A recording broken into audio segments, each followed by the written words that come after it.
Hi, this is Suresh. So today I want to talk about an incident that happened, well, almost 35 years ago. And since it's past the classified document phase, it's time to be released.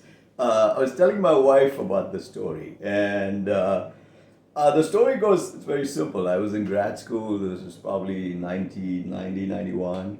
One Saturday afternoon, I was strolling on campus, just walking, I was chilling, probably walking around. And then I was walking by myself, and then I hear this honk in a car going by.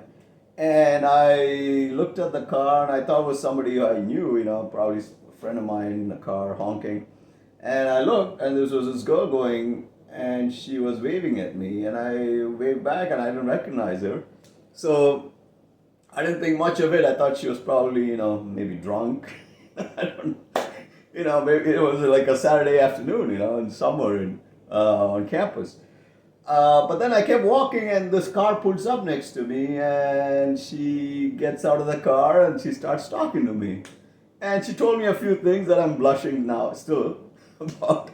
But whatever, we started talking, and we went out on a couple of dates. So the real story is not that, because nothing really happened beyond that. And I told my wife this recently, and she said, give me her name, let me look her up. I said, what?